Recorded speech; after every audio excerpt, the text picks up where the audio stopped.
कल्पना कीजिए, घना जंगल, ऊंचे ऊंचे पहाड़, चारों ओर सन्नाटा।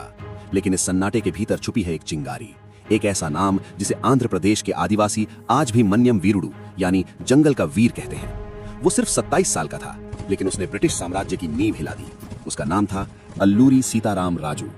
ये कहानी है एक ऐसे क्रांतिकारी की जिसने न केवल अंग्रेजों के खिलाफ हथियार उठाए, बल्कि आदिवासी समाज को आत्मसम्मान का अर्थ सिखाया। 4 जुलाई 1897 आंध्र प्रदेश के विशाखापत्तनम जिले के पांडरंदी गांव में एक बालक का जन्म हुआ। उस बालक का नाम रखा गया सीताराम राजू। बचपन से ही उनमें एक अलग सी गंभीरता थी। वे पढ़ाई में तेज थे, लेकिन उनका मन किताबों से ज्यादा प्रकृति में लगता था।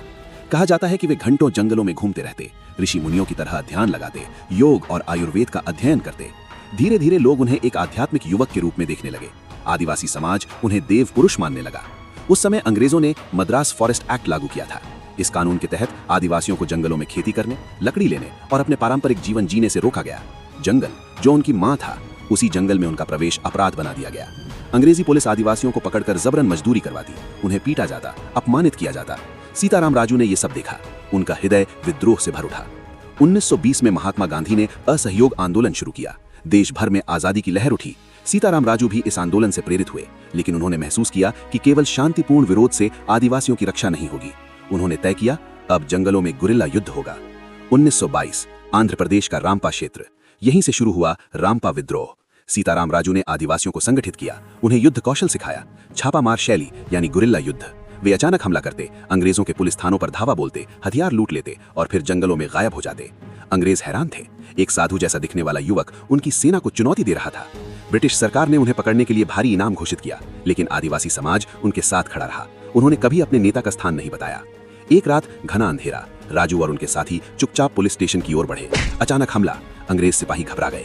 कुछ ही मिनटों में हथियार कब्जे में थे। राजू ने कहा, ये हथियार हमारे नहीं, हमारे हक की रक्षा के लिए है।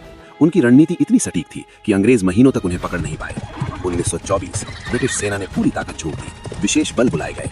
आखिरकार एक विश्वासघात और सीताराम राजू को पकड़ लिया गया। उन्हें एक पेड़ से बांधा गया, बिना किसी मुकदमे के गोलियां चला दी गईं। 27 साल की उम्र और एक अमर बलिदान। आज भी आंध्र प्रदेश के लोग उन्हें मन्यम वीरुडु कहते हैं। उनकी याद में स्मारक बनाए गए, उनकी प्रतिमा संसद भवन में स्थापित है। 2022 में भारत सरकार ने उनके सम्मान में विशेष समारोह आयोजित किया। उनकी कहानी हमें सिखाती है, उम्र नहीं, इरादे मायने रखते हैं। अल्लूरी सीताराम राजू, एक नाम, एक क्रांति, एक प्रेरणा। उन्होंने दिखा दिया कि जब अन्याय सीमा पार कर जाए तो प्रतिकार भी धर्म बन जाता है। आज अगर हम आजाद हवा में सांस लेते हैं तो उसमें उनके बलिदान की खुशबू भी शामिल है। क्या आप इन्हें जानते थे? ऐसी ही और सच्ची कहानियों को देखने के लिए हमारे चैनल को सब्सक्राइब करें। जय हिंद।